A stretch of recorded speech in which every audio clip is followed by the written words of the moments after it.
스님을 모시도록 하겠습니다. 장관님 부탁드립니다.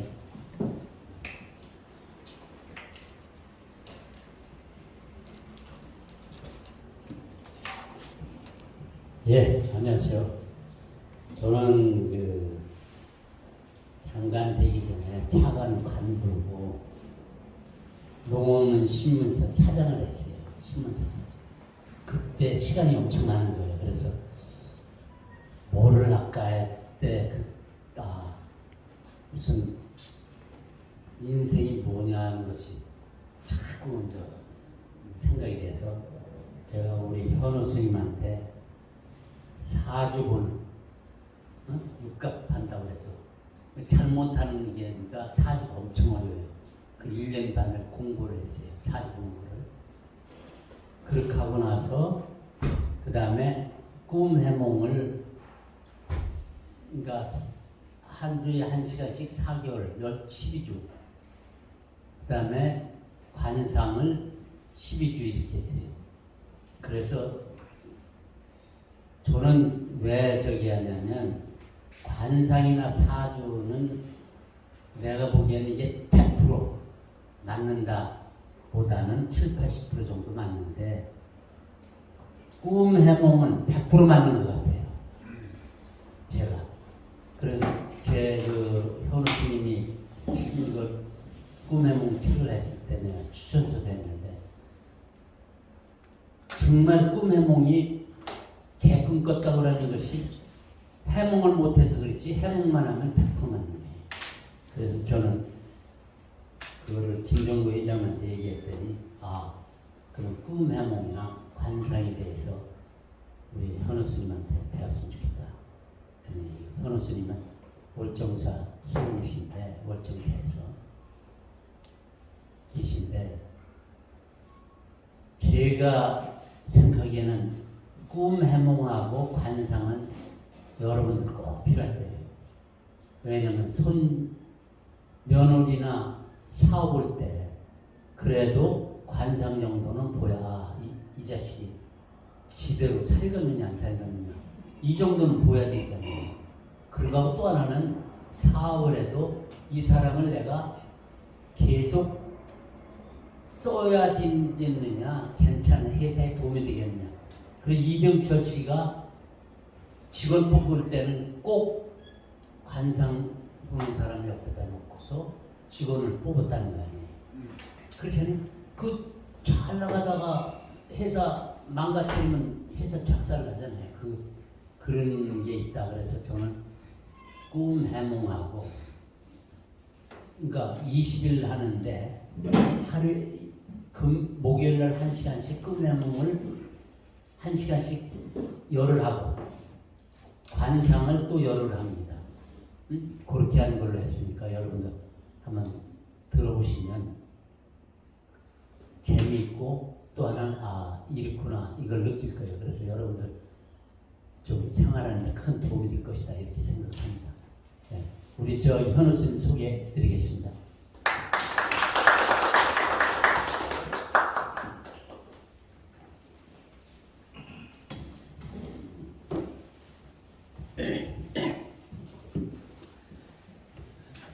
먼저 서기영 장관님과 또 김정구 회장님의 이 자리를 만들어 주신 데 대해서 감사 인사를 먼저 드립니다.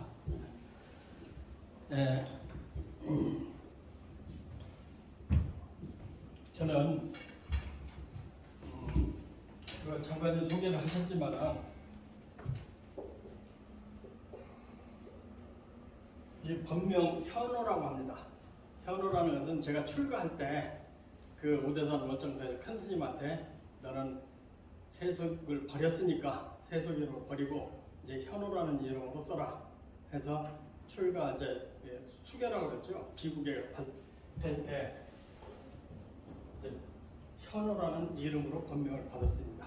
그래서 제가 출가한 지가 27세에 출가를 했어요. 그 다음에 지금 중도릇이 45년 됐어요. 나이는 캐시야.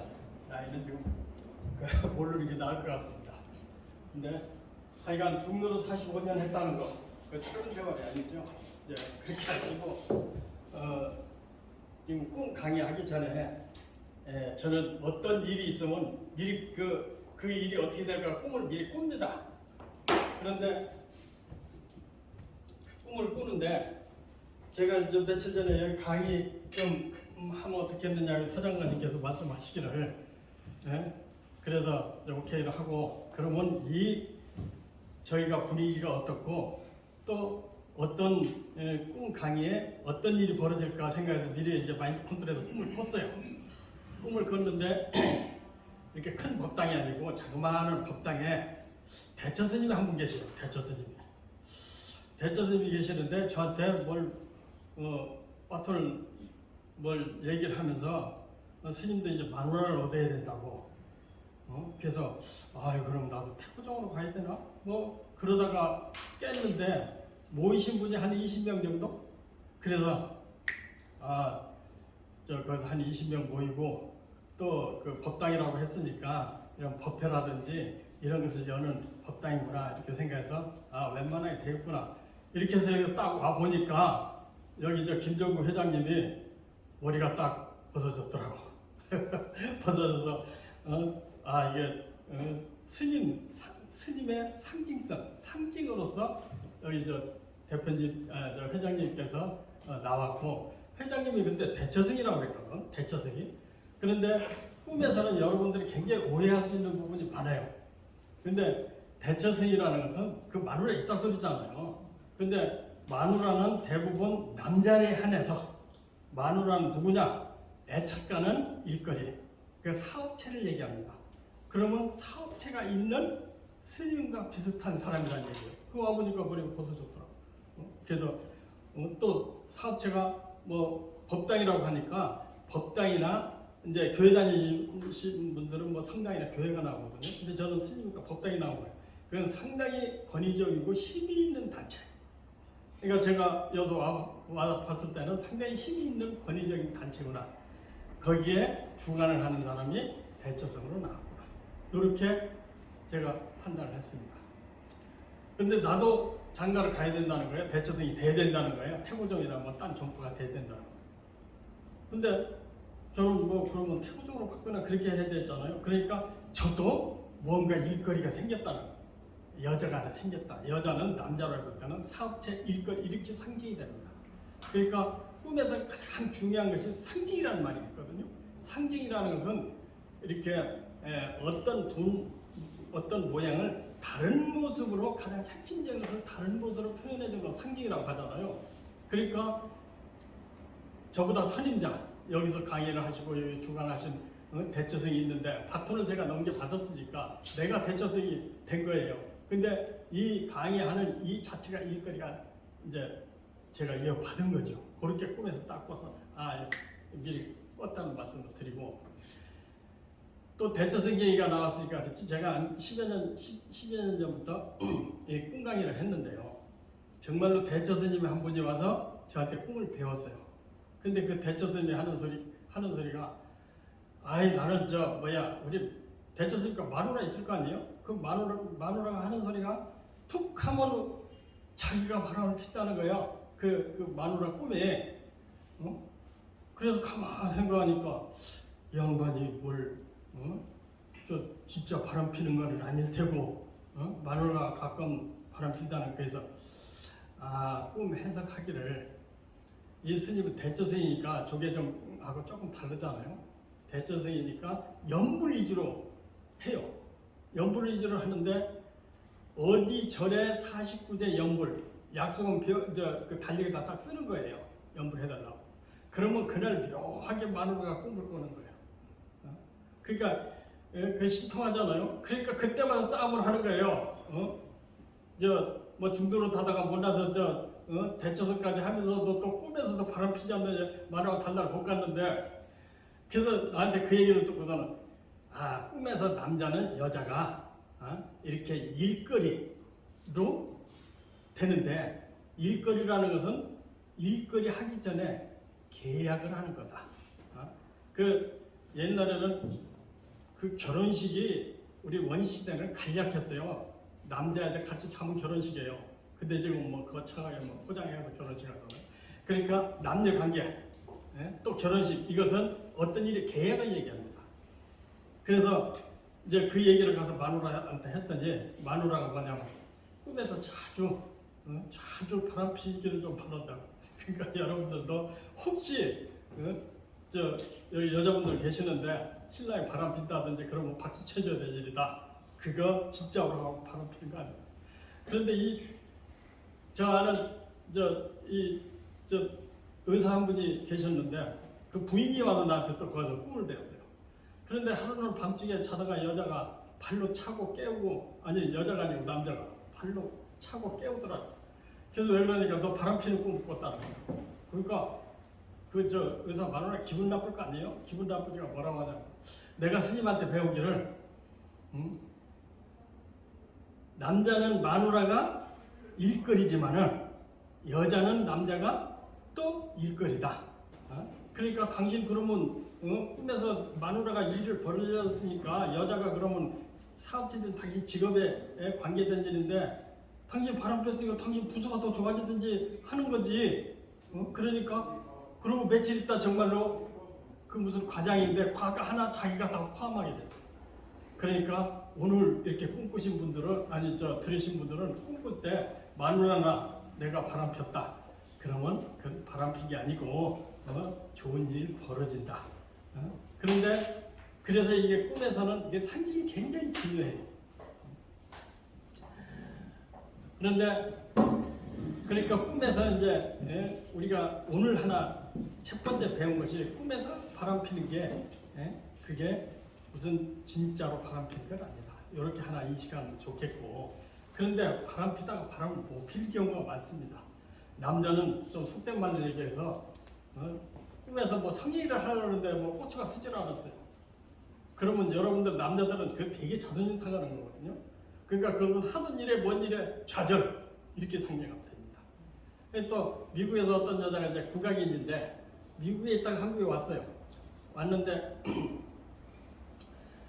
이렇게 여러분들 남자나 여자나 첫사랑은 이루지 못한다는 거 여러분들 상식적으로 큰 인식. 첫사랑이 성공되는 게 굉장히 힘들어요.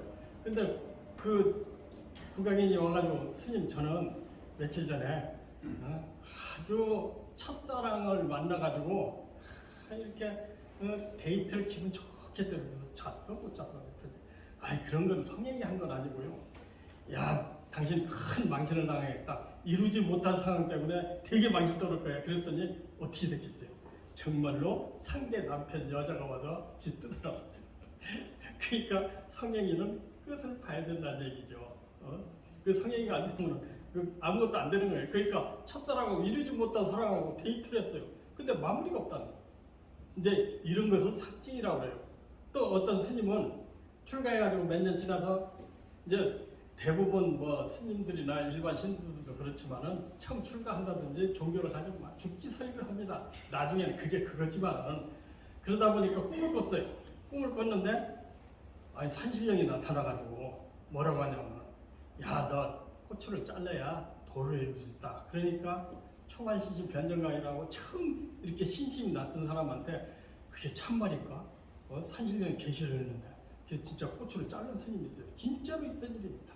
근데 뭐 페인이 되다시피 했지만 그 고추 자를 일이 아니잖아요. 그것은 상징성이 있는 겁니다. 너 음욕을 버려야 도를 이룰 수가 있지. 음욕을 바닥 가지고 뭐 도를 이룬다고 하면 뭐 되겠어요? 그 소용없는 거죠. 그런 것은 큰 스님한테 너 이렇게 그 도를 이룰 수 있는 그런 좋은 말씀을 들었다. 이렇게 해석을 해야 된다. 아까 장관님 말씀하신 대로 꿈보다 해몽이라는 말을 이럴 때 쓰는 겁니다. 그래서 상징이란 왜 처음부터 저 스님이 머리 깎은 스님이 맨 고추 얘기하고 뭐 잠자리 하는데 여러분들 지금 보니까 너무 긴장하고 계세요. 기술적 긴장 풀어드리려고 이 얘기를 하고 있습니다. 그런데 이제 제가 이게 꿈 강의한다면 교회 다니는 분들은 조금 부정적으로 생각하는 경우가 있어요. 그런데 이 꿈이라는 것은 세상 진리라는 것은 아까 회장님이 얘기했듯이 이게 진리 탐구하는 데는 이렇게 문이 없어야 됩니다. 그래서 그게 굉장히 중요한데 저희 그 불교 믿는 사람 어떤 그 부인이 상당히 나이 먹었더니 신심이 있었어요. 한 50대쯤 돼가지고 일본에는 그 집집마다 다 부처님 모시고 살고 그러거든요. 근데 이분은 이제 정말로 신심이 나서 부처님을 이렇게 집안에다 한쪽 방에다 잘 모셔가지고 그 절에서는 부처님한테 공양 올리는 걸 맞이라고 합니다. 그 다음에 물을 올리는 걸 청수라고 하는데 청수만 올렸어요. 부처님 모시고 청수만 올리고 뭐 기도하고 뭐 그날 밤에 잤는데 꿈에 그 모신 그 부처님이 관세음보살을 모셨어요. 그때는 그 관세음보살이 나타나서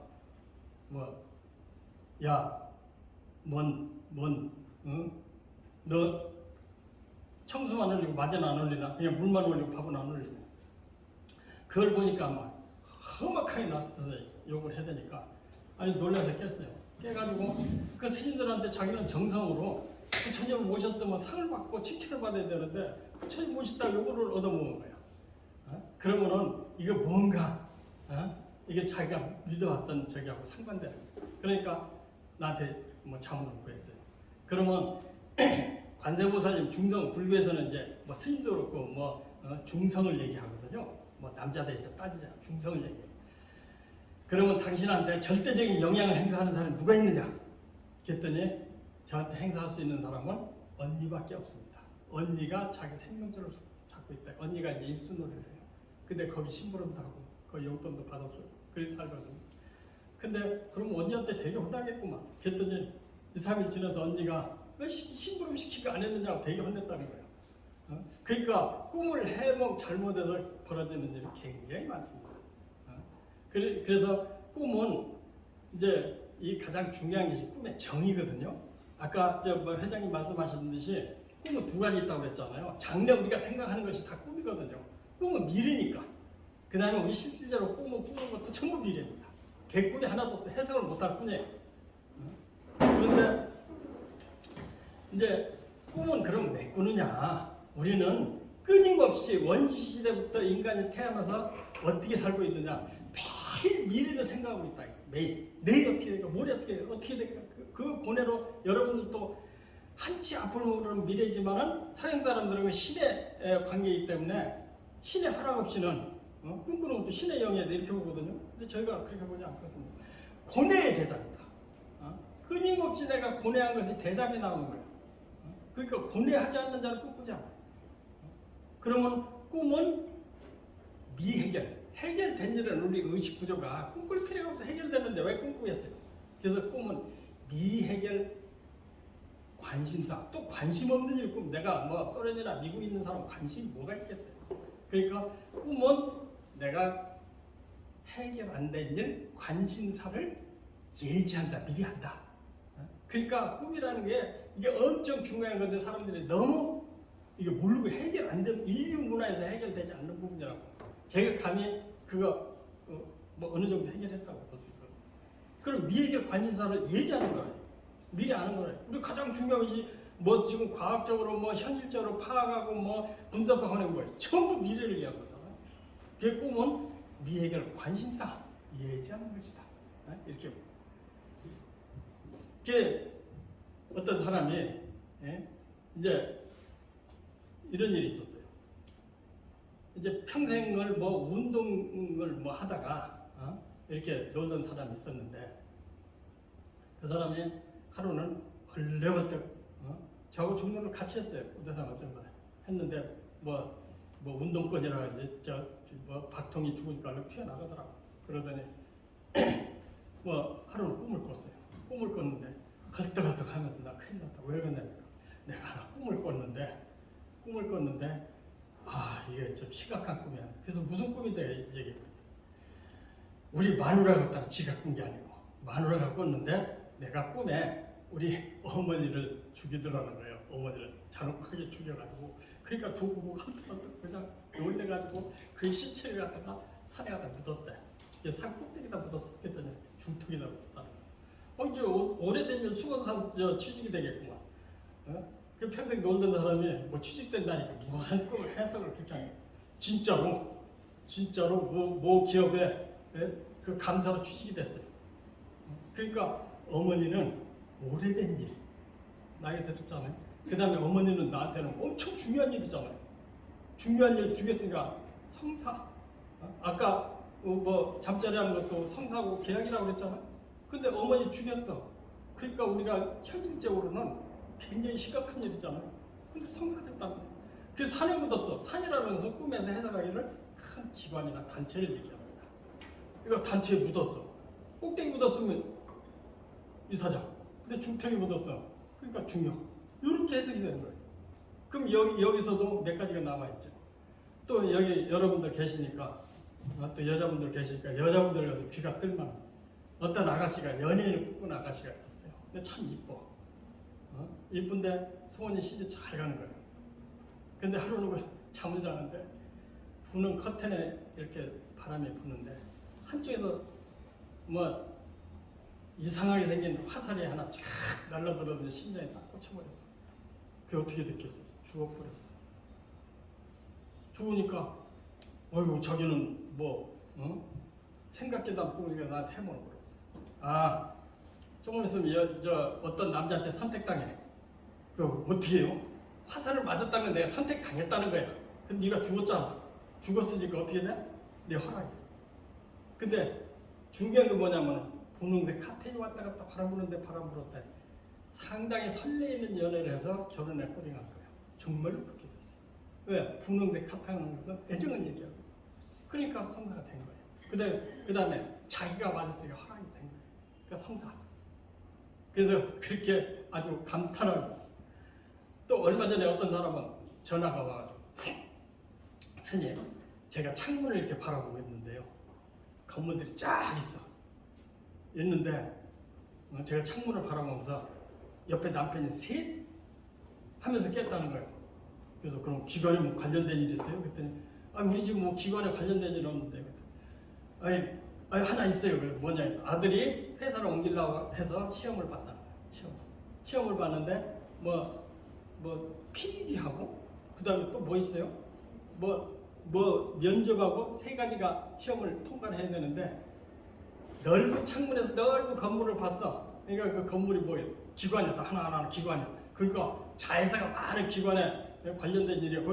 그럼 세 테스트가 세 단계를 거쳐서 취직되겠네? 그랬더니 취직되면 그냥 말을 그랬더니 정말로 합격이 돼가지고 제대로 얻어 먹었다는 얘기죠. 그러니까 이렇게 참 꿈이라는 게 참 정말로 신통한데 너무 안타까워서 내가 꼭 전도사처럼 이렇게 저기를 합니다. 그러니까 꿈이라는 것은 미해결 관심사의 예지. 그거 보내겠다. 또 이게 꿈이 조금 전에 말씀드린 건 상징이라고 해요. 상징이라는 말로 알죠? 상징이라고 했는데 꿈이 꼭 상징으로만 나타나느냐? 또 내가 꿈을 꿨는데 정말 그대로 현실에 나타난 사람들이 제법 있어요. 섞여서 나오기도 하고. 그런 경우는 또 황당한 일이 겪을 수가 있어요. 그게 톰 소의 모험이라는 책을 쓴 마크 트웨인이라는 사람이 있어요. 그 트웨인이 하루는 꿈을 꿨는데 자기 동생이 헬리인데 기차를 타고 와서 기차 폭파하는 꿈을 꿨어요. 이제 폭파되는 꿈이 아니고 자기 동생이 배우의 관위에 들어가 있는데 그 위에 꽃다발이 하나 더 있어요. 꽃다발이 하나 있으니까 그 꿈을 꾸고 깬 거예요. 깨가지고 자기 동생이 무슨 일이 있었나 했더니 열차 사고로 동생이 죽어버렸어요. 죽었는데 장례식에 가봤더니 정말로 관 위에 꽃이 한 송이 딱 있는데 어떤 여자가 놓고 가는 꿈을 꾼 그대로 꾸어버렸어요. 그러니까 이런 것은 투시라고 합니다. 투시라는 것은 현실 그대로 보는 거잖아요. 꿈은 두 가지가 있는데 투시는 얼마 안 나와요. 근데 대부분 상징하고 이렇게 섞여서 나오죠. 그래서 꿈이라는 건 상징과 투시가 굉장히 중요하다. 그런데 이렇게 꿈에 설명을 하면은 꿈은 우리가 서양 쪽에서는 정신적인 분석학으로 보지만은 이제 동양적으로는 꿈 맞는다는 그 의미가 굉장히 많이 있어요. 근데 꿈꾸는 원리가 서양 사람들하고 우리 옛날 사람은 그냥 꿈꾸니까 맞아. 그렇지만 그 원리가 해결이 안 됐어요. 근데 저는 출가하다 보니까 그 원리가 좀 그 불교적으로 해석할 때니까 뭐 종교가 달라더라도 그 학문적이다 생각하시면 돼요. 이 불교는 무슨 이제 신앙보다는 철학적에 더 가깝다 이렇게 볼 수가 있어요. 근데 꿈 해석하는 원리를 잘 알면은 아주 좋은 게 있습니다. 여러분 출세할 수 있는 좋은 계기가 됩니다. 성경에 보면요, 이제 야곱 야곱의 아들이 있어요. 요셉이라고 있었거든요. 요셉이 있었는데 요셉이 꿈을 꿨어요. 꿈을 꿨는데 이 그 나일강에 이렇게 있는데 살찐 소가 7마리가 토실토실하게 풀을 뜯고 있는데 바삭 마른 소가 7마리가 나타나더니 그 7마리 소를 다 잡고, 그 다음에 또 넓은 들판에 아주 도실도실한 막 싹이 뭐 이렇게 7가지 이상해서 막 쌀이 이렇게 밀이 이렇게 번져 있는데 깡마른, 그러니까 뭐 그 이삭이 나와가지고 그 7개 이삭을 다 파먹어버려요. 그 꿈을 꾸고 있었는데 그 당시에 이집트 파라오가 꿈을 꿨어요. 꿈을 꿨는데 희미하게 잘 알 수가 없어. 그러니까 그리고 그래서 이제 공고를 해요. 이렇게 꿈을 꾼 것을 누가 해석할 수 있는 사람이 없느냐. 근데 꿈을 선명하기도 하고 어렵게도 꾸고 해요.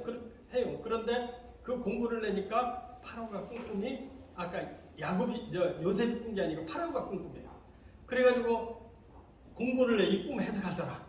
그래서 딴 사람 다 해석을 못했는데 요셉이 와서 그 꿈을 해석을 합니다. 7년 풍년을 얘기하고 7년 풍년을 얘기해요. 그러니까 그러면 그걸 어떻게 해결해? 미리 대비해야 된다. 여러분들도 꿈 알면 좋은 게 뭐예요? 대비할 수 있다지. 그래가지고 총리를 시키면서 7년 동안 풍년이 들을 때 곡식을 저장해놓고 나중에 7년 풍년을 대비해서 정말로 그걸 성공을 했어요. 그래서 제가 정말로 이집트 여기 구경 갈 때 그 운하를 봤어요. 운하를 파가지고 뭐 한 그런 걸 했는데 저도 출가하기 전에 교회를 많이 다녔거든요. 성경을 많이 읽었거든요. 그러니까 잘하면 꿈으로 출세할 수 있다는 거예요. 저 또한 노무현 대통령과 아무 인연이 없어요. 아무 인연. 제가 얼마 전까지만 해도 보수 계통인데 이상하게 아주 사촌이 하나 있는데 뭐 통일 차관다고 뭐 상당히 유명한 사람, 그 형이 나한테 와서 차기 대통령 누가 되겠느냐 물어보더라고요. 그런데 뭐 그게 아까 장관님 얘기했지만 사주를 한계성이 있거든요. 그래서 가만히 있어보라고 내가 꿈 좀 꿔본다고. 그러니까 꿈은 마인드 컨트롤해서 내가 계속 아까 암시를 하겠다, 체면 암시 하겠다. 그것도 나중에 설명을 드리겠지만 체면 암시 하겠다 이거예요. 매일 자면서 일주일 동안 암시를 했어요. 그랬더니 부시가 황제복 입고 딱 나다. 그래서 악수하네. 그 악수를 딱 하면서 딱 꼈어요. 아, 내가 대통령하고 인연이 있구나. 왜? 황제복을 입고 왔어. 그럼 될 사람하고 악수를 했으니까 서로 연합한 거 아니에요? 합의한 거 아니에요? 그러니까 틀림없이 대통령 될 사람이 하나. 그때 이해창이하고 노무현이 붙었어요. 그때 몇 달 6개월 전이니까. 그래서 이건 황제복을 안 입고 거지복을 입고 왔으면 안 될 사람은 됐겠죠. 그래서 누가 내가 뭐 역학도 좀 했고 뭐 하니까 누가 될 거냐 사람 물으면 나하고 악수하는 사람, 나하고 악수하는 사람 될 거야. 그랬더니 우리 아들하고 좀 악수 좀 해달라고 막 이렇게 놓더라고. 그게 아니잖아요. 그랬더니 과연 아까 저 어머니 죽여가지고 뭐 하는 사람이 운동권에 있다가 나를 찾아왔어요. 어떻게 옛날에 중도를 쭉 같이 했다고 찾아왔어요. 나 노무현한테 줄 섰는데 그거 잘했느냐고. 오케이, 이 꿈이구나. 딱 오더라고. 틀림없이 될 거예요. 틀림없이. 그럼 권 여사한테 한번 얘기해 줄래? 그래, 뭐 얘기 되면 시켜. 그래서 어떻게 그걸 쌓았느냐. 내 일주일 기도를 했다. 그래서 성공을 받았다. 근데 이러는 꿈을 그냥 틀림없이 될 거다. 정말 됐잖아. 그걸로 내가 좀 떴다는 거. 그 다음부터는 제법 굵은 사람들이 자문을 하러 와요. 그러니까 여러분들 사주관상 아니라도 꿈만 잘해도 여러분들 대박 칠 수 있다는 거. 좀 설명이 좀 빛났죠. 그 마음의 구조를 좀 설명해야 돼요. 꿈꾸는 구조. 그러니까 우리는 이게 지금 여러분들은 정신이 깨 있어요. 의식 상태라고 하거든요. 의식 상태. 의식이라는 것은 깨 있는 우리 상태를 얘기합니다. 그러면 잠들면은 어떻게 돼요? 의식이 없어지잖아요. 그럼 잠들면은 뭐 의식이 없고 어떤 상태라면 쉽게 해서 무의식, 잠재의식 상태가 되거든요.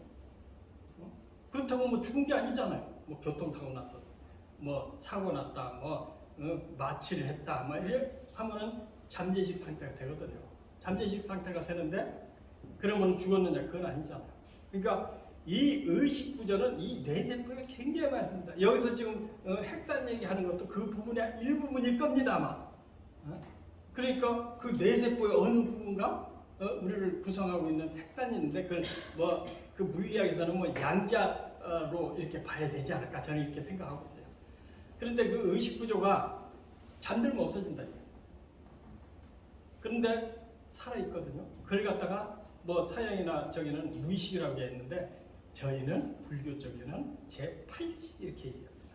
그럼 깨있는 마음은 의식, 6번째 마음 이렇게 얘기합니다. 그럼 6번째 마음은 색성향 미쳤고 안입이 설신으로 색성향 미쳤고 이런 대상을 볼 때 마음이 생긴다 이렇게 해요. 그래서 전오식이라고 앞에 육식이 의식이 깨지기 전에 눈과 코와 입과 안입이 설신으로서 5가지 마음이 생기는데 그 종업하는 것을 갖다 육식이라 얘기를 해요. 6번째 마음. 근데 잠들면은 그게 8식으로 바뀐다는 얘기예요. 그 의식이 다 쉬어버리는 거죠. 근데 6식하고 8식하고 전달하는 마음이 있어요. 그걸 7식이라고 그래요. 불교에서는 전문적으로 뭐 만화식이라고 하고 잠재의식을 갖다 아래식이라고 그러는데 그러니까 낮에 활동할 때는 쉬어야 돼요. 쉬어서 그 잠재에서 정리를 해줘야 돼요. 정리를 해줘야 되기 때문에 그런데 새벽쯤 되면 어떤 역할이 되느냐? 꿈꾸는 것은 정리하는 기간이거든요. 새벽쯤 되면은 육식 아까 의식하고 제7식하고 8식하고 다 깨어나기 시작해요.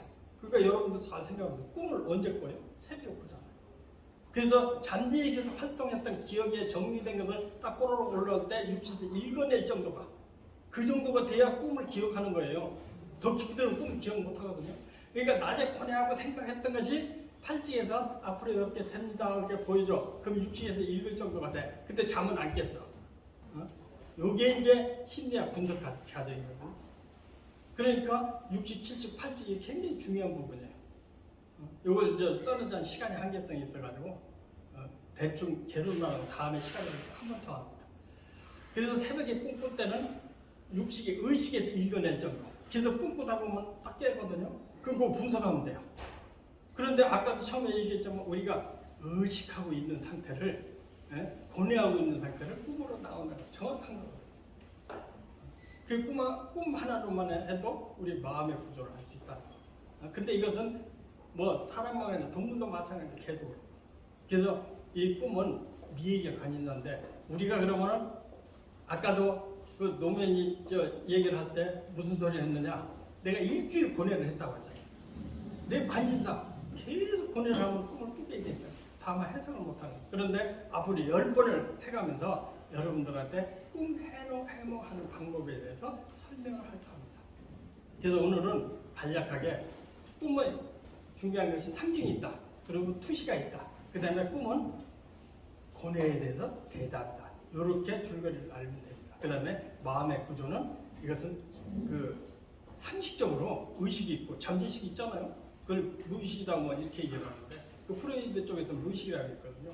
근데 거기서 우리는 신에 대해서 굉장히 긍정적입니다. 왜 그러냐면 우리 이 마음을 얘기하지만 이 세상을 구조하고 만들어 제끼고 이렇게 형성된 게 있어요. 그것을 저는 창조주로 봅니다. 그러니까 깨달은 자는 모든 것을 다 가지고 있고 창조할 수 있고 없앨 수도 있고 내가 천지창조 이전으로 돌아갈 수 있다 이렇게 보는 거거든요. 그것을 제 9번째 마음 구식이라 이렇게 표현하기도 하는데 불교에서는 구식 넘어가면은 조금 이건 잘못됐다고 얘기를 합니다. 근데 저는 구식까지 표현을 하고 있습니다. 그래서 오늘은 맛배기로 대충 여기까지 하고 여러분들한테 들어주신 여러분께 감사의 말씀을 드립니다. 네, 감사합니다.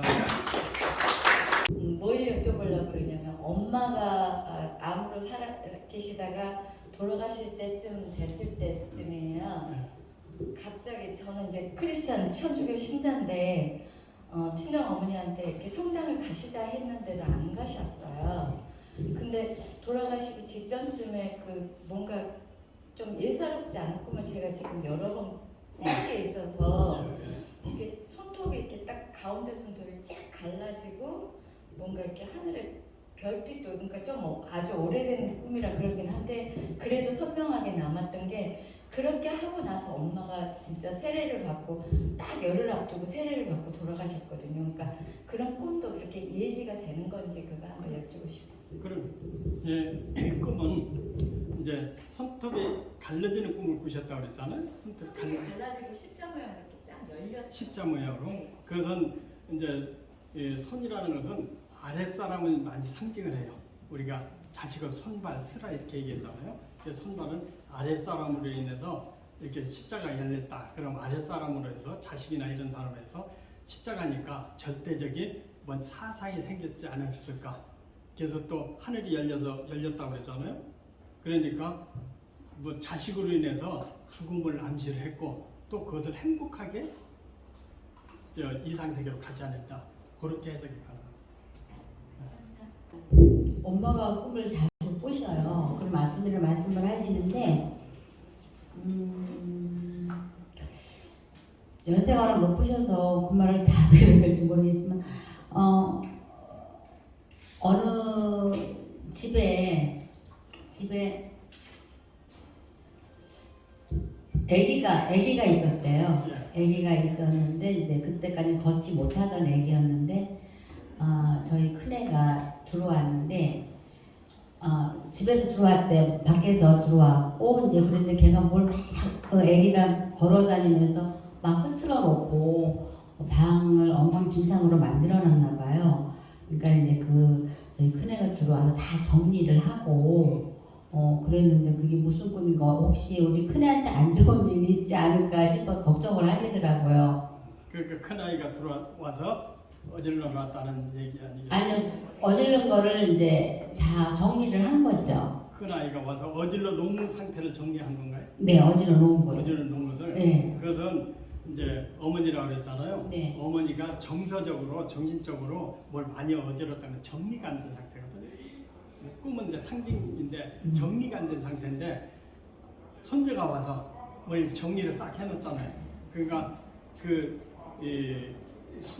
손자나 자식이 내 정신적인 그 어지르는 상태를 이렇게 정리를 해주는 꿈을 그대로 정리를 해주는 꿈으로 해석이 되는데 그러니까 정신적으로 산란했던 것이 정리가 됐다. 네, 감사합니다. 다 복음이 아니고 정리가 됐죠. 네, 제가 대신해서 한번 질문할게요. 예. 아까 그 스님께서 노무현 대통령을 미리 꿈을 꿔서 노무현 대통령이 됐다고 했을 때 제 자신도 이제까지 어릴 때부터 박정희 대통령이나 그 다음에 전두환이나 노태우, 김영삼, 심지어 김대중, 또 미국에는 레이건 대통령, 이런 분들, 박근혜 대통령, 이명박 대통령 마찬가지입니다. 저는 선거철이 되면은 반드시 제 꿈속에 후보자들이 분명히 나타나요. 근데 다 나타나지 않고 대통령 될 사람만 이제까지 나타났어요. 근데 안 꾼 부분도 한두 분이 계시는데, 그런데 일개 내가 그냥 소위 말해서 평범한 사람이 어떻게 내가 꿈을 꾸는 사람만 대통령이 됐느냐. 그래서 이제는 어떻게 되냐면 누가 내 꿈에 나타나나 보자. 이제 예를 들어서 지금부터 후보자들 몇 명 있을 거 아니에요? 그럼 제가 그렇게 생각해요. 내 꿈에 나타나는 놈이 분명히 대통령이 될 것이다. 이제 내 혼자였던 이제 내가 경험치로 봤을 때 그런 생각을 하고 있는데 그게 무슨 의미가 있나요? 왜 그런 어떤 평균치로 볼 때는 굉장히 확률이 거의 90% 이상이 됐으니까 그런 거 있고 그 다음에 앞으로 이런 문제들이 하나하나 논해질지 모르겠는데 꿈들이 논해질지 모르는데 똑같은 돼지 꿈을 꿨는데도 돼지 꿈 꾸면 좋다고 그러잖아요. 돈도 생기고 또는 똥 꿈을 꾸면 좋다고 그러기도 하고 그런데 어떤 경우는 좋은 결과가 나올 때가 있는가 하면 어떻든 굉장히 나쁜 결과가 나올 수 있어요.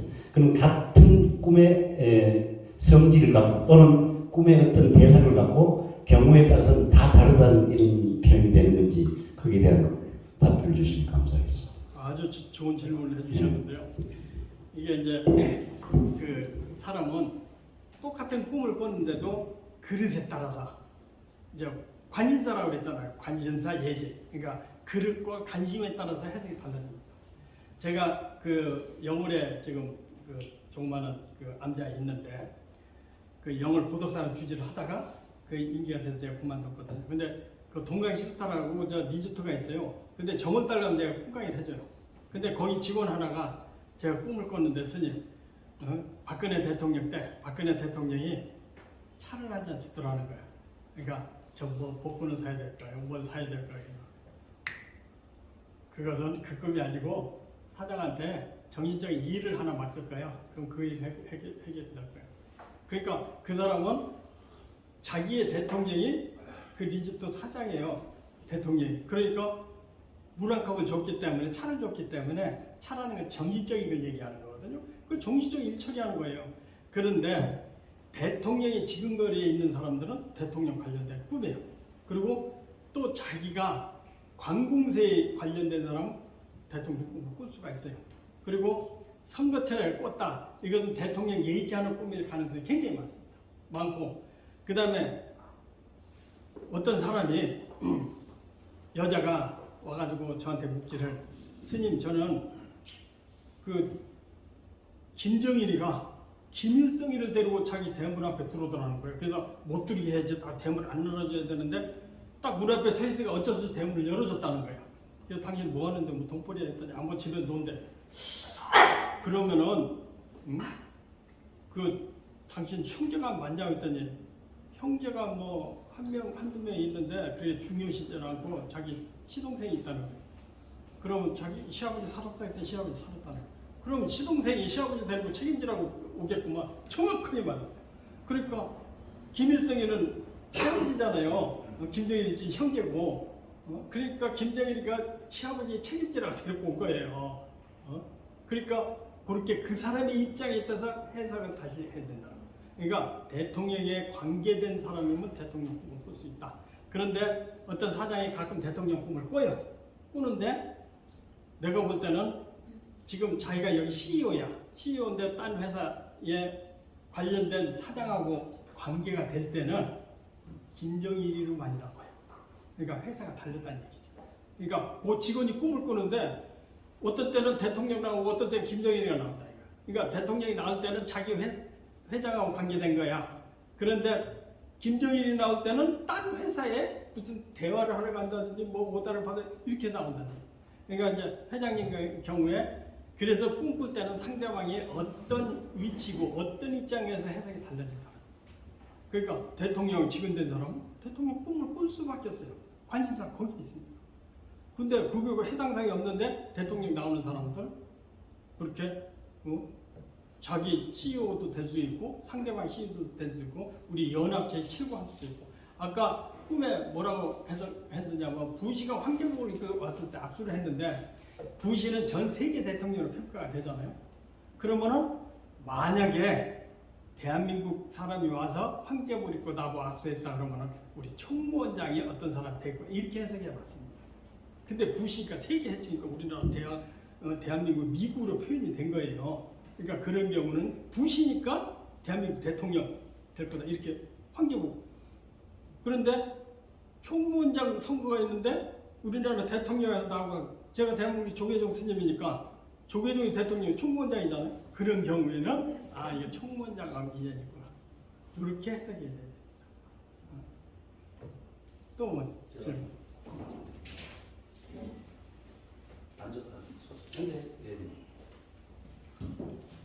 우리가 일례로요. 예. 그 뭐랄까 이제 꿈을 좋은 꿈을 꿨어요. 예. 저 들은 얘기인데 좋은 꿈을 꾸면은 누구한테 그 얘기를 하면 없어진다 그래요. 무슨 말인지 모르겠어요. 예. 좋은 꿈을 꿨는데 그걸 입으로 이제 발설을 해가지고 이렇게 하면은 좀 뭐랄까 이제 이게 뭐 날아간다랄까 뭐 그래갖고 그게 이제 꿈이 뭐 좀 안 좋은 게 아니고 하여튼 그런 뭐저 개구름 되지 않을까? 길한 것이 없어지지 않을까 그 말씀이시죠? 아까 이제 회장님 말씀 중에 하나 빼먹은 거 있어요. 똑같이 돼지꿈을 꿨는데 어떤 사람은 돈이 됐고 어떤 사람은 망신했다. 어떤 사람이 저한테 꿈을 배운 사람이 있는데 유명 이렇게 회계사에 있었어요. 그래서 부인이 계속 꿈을 배웠어요. 꿈을 배웠는데 아까 그 이제 미진하니까 하루는 꿈을 꿨는데 커다란 산돼지가 얘를 묻어 뜯더라는 거예요. 그러니까 우리가 상식적으로는 뭐 돼지꿈 돈 생기다 이렇게 볼 수가 있잖아. 그래서 이 꿈 해석하기가 굉장히 어렵더라. 근데 그래서 공포심을 느꼈다. 무섭더라고. 그러니까 여기를 자기 머리를 뜯더라고. 그 꿈은 어떻게 해결이 됐느냐면 관제, 예? 커다란 그 관제로서 자기가 회사가 크게 사고가 나는 꿈. 남자가 뇌졸중에 걸려서 중매를 다 죽어버렸어. 그런 꿈이 있고 어떤 사람은 학생인데 전철을 타고 집을 가는데 돼지 그 칸 하나에 돼지가 새끼대가 빠글빠글해요. 그래서 그놈을 데리고 이제 집으로 오다가 깼어요. 그러니까 그 꿈을 어떻게 했냐? 너 뭐하냐 했더니 대학원생이라 이거. 그런데 이 지하철이라는 게 지하를 이제 비공개잖아요. 비공개 지하다. 그래서 연구단체래요. 그러니까 대학생이가 연구단체인데 연구 장학금을 받았어요. 그러니까 그게 돼지 새끼로 한 칸이니까 학생으로 제법 많은 돈이야. 그러니까 돼지가 빠글빠글한데 그러니까 그 사람 사는 집에 엄마가 그 얘기를 하는데 엄마가 사는 집 분당인데 그 집이 복 있는 집이라서 그렇게 됐다고 생각해. 그거 아니고 연구자금 받아서 그 이제 지하철 갔다는 비공개니까 연구로 표현하거든요. 거기 돈 생기는 꿈이야. 그랬더니 끝까지 자기는 아니라고 그래. 그 딸한테 물어보니까 연구자금 받았다는 거야. 그렇게 해가 똑같은 돼지 꿈 틀려. 또 돈 꿈이 받으면 대박 치는 꿈이라고 굉장히 하거든요. 근데 어떤 사람은 정말로 대학 그 무슨 교수인데 이 사장이 자꾸 재물을 좀 맡으라고. 근데 자기는 그거 하면 골치 아프니까 안 하려고 했는데 꿈을 꿨어요. 똥통에 빠져서 허우적허우적 하더라는 거예요. 그 똥통에 빠졌으니까 그 똥은 돈 이렇게 상징이 되잖아요. 그러니까 그건 어쩔 수 없이 똥통에 돈 주물르는데 그것 때문에 심란할 거다, 마음이 편찮을 거다 이렇게 해서 해줬는데 정말로 재물을 맡아가지고 재무처리가 맡아가지고 고생을 많이 했어요. 근데 똥을 만드는 거죠. 그 조금 전에 설명해. 좋은 꿈은 설명 하나 꿈은 이게 있어요. 아까 얘기했잖아요. 정해진 걸 꾼다. 정해진 걸 꾼다. 그러니까 정해지지 않은 것은 꿈꾸지 않아요. 정해진 걸 꾼다. 뭐 어떤 사람이 그 장관 될 때나부터 내가 꿈을 상당히 많이 꿨거든요. 근데 할 말도 있고 안 할 말도 있어서 그러는데 텔레파시가 갈 때 내가 이 사람을 생각하고 너를 생각할 때 이 꿈을 꿉니다. 그러니까 그런 것은 서로의 할 때 그런 정신적인 영역이 통했을 때 꿈을 많이 꾸고 꿈은 불안해할 필요 없다. 오전에 얘기하면 꿈이 샌다. 오후에 얘기하면 그게 아니고 꿈꾼 것은 정해진 사실. 그러니까 반드시 돌아오는 일이다. 그런데 이게 나는 우리가 볼 때는 요만한 꿈을 꿨어요. 근데 보통 사람이 이만한 걸 꿔요. 이만한 꿔요. 그런 것은 생겼는지 안 생겼는지도 모르고 가요. 여기 계시는 스님하고 우리 사무장이 있는데 이 사무장이 꿈을 꿨는데 뭐라고 하냐면은 길을 사거리에서 보니까 차를 가오는데 갑자기 큰 차가 확 덮어가지고 지나가더래. 나한테 그 꿈 얘기했죠. 근데 아무 일도 안 생길 거야. 내가 그랬거든요. 그랬더니 이제 꿈이 생생하게 꿨으니까 큰일 나는 줄 알고 벌벌 떨고 이러. 아무 일도 안 생겨. 그러니까 우리는 이제 꿈 딱 꾸고서 이거 별일 아닌데 자기가 이렇게 큰 거거든요. 그래서 내가 볼 때는 이제 이 자동차는 자기가 진행하는 도구나 방법이에요. 근데 가는데 사거리에서 잠깐 서 있는데 큰 차가 왜 확 덮어버렸어. 덮어버리니까 어떤 딴 진행하는 자기보다 센 사람이 자기를 뭉개버리고 가는 거거든요. 근데 내가 볼 때 속으로는 여기 주지 스님이 당신의 의견을 묵살을 하고 진행하는구나. 나 이렇게 딱 머릿속에 있었거든.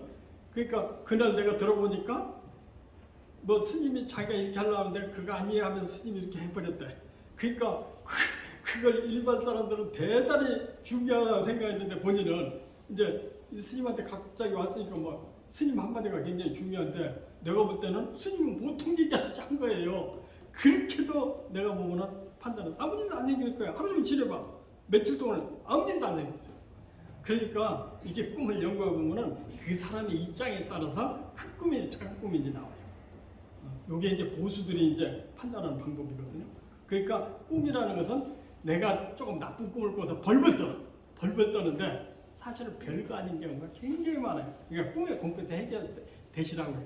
그런데 정말로 나쁜 꿈이 있잖아요. 그건 꿈 안 꿔요. 왜 안 꾸느냐? 우리가 본래 본능으로 자아 컨트롤하는 능력이 있어요. 그게 왜 그러냐면은 해결 못한 것은 내가 해결되지 못할 것은 꿈꿀 필요가 없어요. 왜 나 보호 차원에서 그때까지 고통으로 겪을 거 없잖아요. 그러니까 꿈꿔서 나타나는 것은 그렇게 중요하다 아니 그런데 좋은 것은 많이 나타나는 수가 있는데 나쁜 거면 아주 나쁜 거 그런 건 잘 안 나오는데 미리 예정된 거 내가 언제까지 죽을 것 같아 충분히 이런 거 다 나와요. 근데 예기치 않게 갑자기 터지는 거 이런 건 안 나오는 경우도 많다. 그것은 우리가 마음으로 작용이기 때문에 이것은 지난 설명을 많이 할 겁니다. 예. 예. 아니 저희 딸이 오늘 꿈을 꿨는데요. 예. 제가 물에 쓸려 내려갔대요. 예. 그래서 아빠하고 딸하고 저를 잡고서 끄집어냈다고 그러더라고요. 이제 우리가 이제 대하 소설 뭐 이렇게 얘기를 해요. 뭐 역사 소설을 갖다 대하 소설이라잖아요. 대하라는 게 큰 강을 얘기하잖아요. 그럼 우리 역사를 많이 얘기해요. 또 역사를 얘기하고 사회 금융이나 사회 흐름이 있어요. 그걸 갖다 강이나 또 이렇게 개천으로 상징으로 나타나요. 근데 누가 빠져들어갔다고 했죠?